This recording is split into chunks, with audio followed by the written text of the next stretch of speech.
За асуулт нөө зөндөө их байна. Би яг бас учрал сайттай ардс намын бүлэг дээр бас нэлээд санал солилцсон байна. За дээрэс нь Монгол улсын хөгжлийн алсын хараа 2 муудаа батлагдаад за энэ хөгжлийн бодлого төлөвлөлтийн тухай түүний удирдлагын тухай хуулиараа 6-гийн 5 дээр ийм 8 үзүүлэлтүүдийг батлуулах ёстой.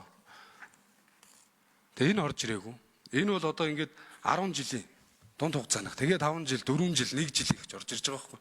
Тэгэхээр энэ 10 жилийнх нь байхгүй гэж 5 жилийнх шууд ороод ирж байна. Тэгээ энийг манай яамных юу гэж харж байгаа. Эзээ батлуулах юм. Учир сайд бол бодлогын бичвэрүүд нь гарцсан байгаа явуулна гэсэн одоогийн байдлаар бол эрээг байгаа.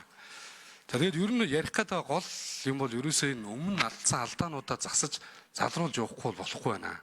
Зүгээр сайхан ингээд чихэн дээр цэцэг ургуулаад ингээд одоо чуулган дээр үг хэлхээс хүртэл залхаж байгаа шүү дээ.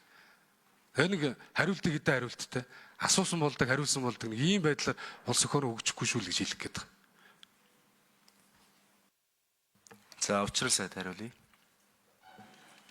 Тийм 5 жилийн бодлогын чиглэл дээр тэр 5-8 зорилт хөтөлбөрийг дотор нь бүлэг болгоод оруулаад ирсэн. За энэ хөгжлийн бодлого төлөвлөлт түүний удирдлагын хуулийн нэмэлт өөрчлөлтийг боловсруулах ажлын хэсэг бас ажиллаж байгаа.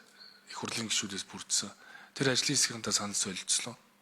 Тэгээ ер нь 8 зорилт хөтөлбөрөөр дотор нь оруулаад ирэхгүй бол 8 удаа ийм бичиг баримт батлуул одоо хэдүүлээ. Одоо ер нь бичиг баримт хэлэлцээр байгаа дуусах гэдэг байгаа байхгүй.